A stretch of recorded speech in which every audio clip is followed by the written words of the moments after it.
ဆိုလို့ရှိရင်တော့ကျွန်တော် background ကိုကျွန်တော်ကတော့အားလုံးလွယ်လွယ်ကူဖြစ်အောင်လို့ကျွန်တော် background အဖြစ်အောင်ပဲယူလိုက်ပါမယ်ပေါ့နော်အားလုံးကကြိုက်တဲ့ background ကျွန်တော်တုံးလို့ရပါတယ်ဒါပေမဲ့ကျွန်တော်ကတော့ဒီမှာ background အဖြစ်အောင်နဲ့ပဲအဓိကသုံးမှာပေါ့နော်အဲ့ background အဖြူသုံးရခြင်းအကြောင်းကိုကျွန်တော်ဗီဒီယိုထဲမှာတစ်ခါလေးပြပြအောင်ဖြစ်ပါမယ်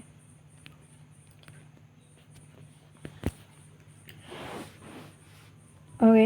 ဒီပေါ်တွေရရအောင်ပြီးလို့ရှိရင်ကျွန်တော်တို့လုံးမဲဓာတ်ပုံအတွက်ဆိုလို့ရှိရင်ဓာတ်ပုံထည့်ဖို့အတွက် app photo တွေကိုတွားပါမယ်ဓာတ်ပုံကိုတော့ဒီနေ့ဒီပုံလေးဒီပုံနဲ့editပေးထားမှာဖြစ်ပါတယ်ဗျဒီပုံလုံးမပုံကိုကျွန်တော်တို့ကဒီမှာဆိုလို့ရှိရင်တော့ဟို remove ပဲယူမှာပေါ့နောက်ခံနေဘာမှမယူဘူးဒီမှာဒီ remove background နဲ့လည်းဖြတ်လို့ရသလိုဒီကcut out နဲ့လည်းဖြတ်လို့ရပါတယ်ဖြတ်ပြပါမှာဟိုဒီမှာ person ကိုယူလိုက်ပါပြည့်ပဲထားပါမယ်ပြီးလို့ရှိရင်ကျွန်တော်တို့ဒီမှာကျွန်တော်တို့စာရေးဖို့အတွက် text ကိုတုံးပါမယ်ကျွန်တော်တို့ထည့်မဲ့စကားလုံးထည့်ရေးလိုက်ဦးเนาะဒီမှာကျွန်တော်ဒီအာကစားသမားနာမည်ရဲ့ဘလုံးသမားနာမည်ကိုပဲကျွန်တော်ထည့်လိုက်ပါတယ် M B A B B A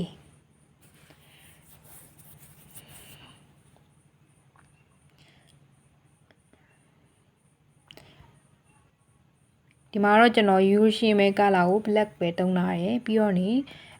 အနောက်ကွက်လေးကိုတော့ကျွန်တော်အဖြူလေးနဲ့တုံးထားပါတယ်ပြီးတော့ဒီမှာ spacing ဆိုတာလေးရှိတယ် spacing မှာကျွန်တော်စကလုံးတွေကိုပူကက်လေးထားလိုက်မယ်အဲ့ဒါကပို့ပြီးတော့နေလာတာပေါ့နော်ကျွန်တော်တို့စကလုံးဟို train နေနေရမှာလေကျွန်တော်တို့စကလုံးကျွန်တော်တို့အုပ်လုံးမဲ့ဓာတ်ပုံလေးဆိုလို့ရှိရင်စကလုံးတွေကဆွဆွလေးဆိုပို့လာတယ်ပေါ့နော်ကျွန်တော်အောက်ခံကဓာတ်ပုံကိုကျွန်တော်တို့ဖြတ်ပေးမှရပါဖြတ်ပေးရပါမယ်။ဘာလို့လဲဆိုတော့ကျွန်တော်အပေါ်ကနေပြီးတော့နေဓာတ်ပုံကိုတစ်ခါထပ်ပြီးထည့်မှာမို့လို့ပါ။ဟိုစကလုံးနဲ့အညီပေါ့နော်။အဲ့ဒီရဲ့အောက်ခံဓာတ်ပုံလေးကိုဖြတ်ပေးပါဖြစ်ပါတယ်။ဒါကပထမအဆင့်အနေနဲ့ပြီးတော့ပါပြီ။ကျွန်တော်တို့ဒီမှာ up photo လေးဆိုတာစီးပါတယ်။အဲ့ဒီ up photo လေးရဲ့ပဲ up photo လေးနဲ့ပဲကျွန်တော်ဓာတ်ပုံအုံထည့်မဲ့ဓာတ်ပုံလေးကိုပဲထပ်ယူပါမယ်။ပထမယူထားတဲ့ဓာတ်ပုံကိုပဲထည့်ယူပါမယ်ဒီဟာတော့ကျွန်တော် remove background နဲ့ဖြစ်ပြမှာပါ remove background ကကြတော့သူဟာဟို premium ဝယ်တုံးထားတဲ့လူတွေဒါမှမဟုတ်လို့ရှိရင် app ကိုဟိုကြော်တုံးထားတဲ့လူတွေပဲသုံးလို့ရပါတယ်ပေါ့နော်ကိုယ်တကယ်လို့ remove background နဲ့ဖြတ်လို့ရတယ်ရှိတော့တကယ်ပြန်စေးမဲ့ခါကြလို့ရှိရင်ပေါ့နော်ဟိုဟာစေးမရတာတွေပါမျိုးတွေဖြစ်တတ်ပါတယ်အကောင်းဆုံးကတော့ကိုကဝယ်မသုံးထားဘူးကြော်လည်းမသုံးထားဘူးဆိုလို့ရှိရင်ကတ်အောက်နဲ့ပဲဖြတ်တာအကောင်းဆုံးပါပဲโอเคဒီမှာကျွန်တော်တို့အပေါ်ဓာတ်ပုံထားလိုက်ပြီမညီလားမညီလားကျွန်တော်တို့စစ်ကြည့်လို့ရပါတယ်เนาะကျွန်တော်ဓာတ်ပုံလေးနည်းနည်းကြီးနေโอเคဒီလောက်ဆိုရပါပြီအဲ့မှာကျွန်တော်တို့ဒီမှာ blending ဆိုတာလေးရှိပါတယ်အဲ့မှာကျွန်တော်တို့ item လေးတုံးလို့ရသလိုဒီမှာ screen ကိုလည်းကျွန်တော်တို့သုံးလို့ရပါတယ်အဆင်ပြေတာလေးသုံးဒီမှာကျွန်တော် background ကိုအဖြူအောင်သုံးရတဲ့အကြောင်းရင်းကဒီလိုပေါ့နော်ကျွန်တော်တ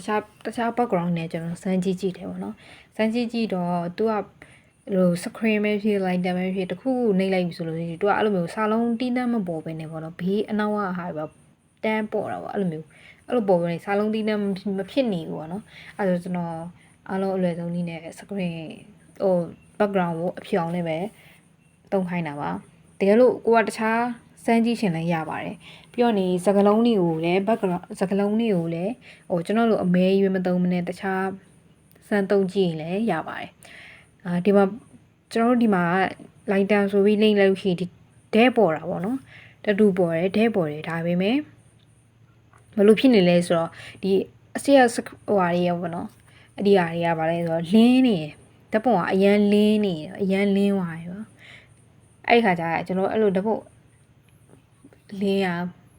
ကျွန်တော် edit တာပေါ်ဘူးเนาะဒီမှာကျွန်တော်မပေါ်ဘူးပေါ့နော်အမှကျွန်တော်ဒီအပေါ်ဘက်မှာခဲပြက်လေးဆိုတာရှိတယ် အားလေးကိုနှိပ်မယ်ပြီးဒီမှာ invert ဆိုတာလေးရှိတယ် invert လေးကိုနှိပ်မယ်အဲ့ဆိုရင်မကြည့်ကြောက်ပါဘူးအဲ့ကကြလို့ရှိရင်ကျွန်တော်တို့လိုချင်တဲ့အပိုင်းကိုပဲထည့်လိုက်ပါပေါ့နော်ကျွန်တော်တခြား background တွေနဲ့ဒီအဖြူ background နဲ့မသုံးဘဲတခြား background နဲ့ကျွန်တော်သုံးကြည့်တဲ့အခါမှာတို့စာလုံးတိတက်ပဲကိုလိုချင်လို့ရှိရင်သူကအောက်ခံဒီမှာဟိုဒီဘက်ဒီလိုအောက်ခံအဲ့ဒီစာလုံးကြားတွေမှာလွတ်နေတဲ့အောက်ခံဒီမှာသူကအဲ့လိုပုံကအဲ့လိုထပ်ပေါ်နေတာပေါ့နော်ဒီလိုစာလုံးကွာပြီးတော့အဲ့လိုမျိုးကပိုးပွဲနေကိုကလိုက်ညှိနေရတာပေါ့နော်လိုက်ညှိနေရလို့ရှိရင်ပို့ပြီးတော့အလုပ်ရှုပ်တော့ပေါ့အဲ့တော့ကျွန်တော် background ကိုအဖြူအောင်လေးပဲသုံးလိုက်တာပါ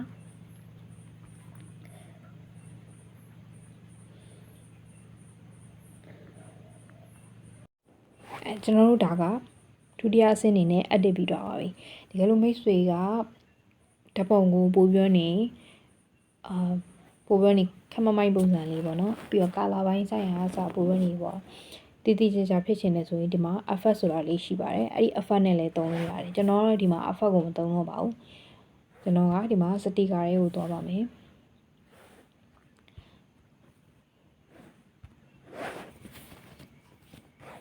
စတစ်ကာလေးမှာဒါကျွန်တော်ထည့်ချင်တဲ့ဟာလေးပေါ့နော်ဒါလေးစားလိုက်ပါမယ်ဒါကကျွန်တော်ထည့်ချင်တဲ့ပိုင်းလေးပေါ့နော်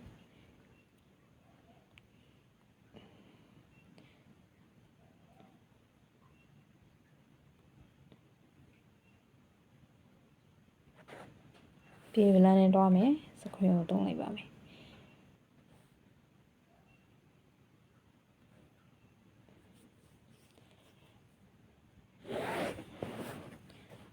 ပြီးတော့နောက်ထပ်တစ်ခါစ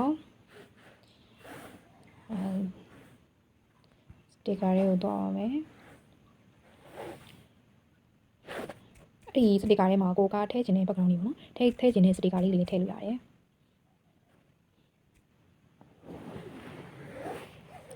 Vintage Black Frame Black ဆိုပြီးရှာလိုက်ပါနော်ဒါကကျွန်တော်ထည့်ချင်တဲ့အပိုင်းလေးပေါ့နော် Okay ဒီမှာပြီးရင် effect တော့မယ်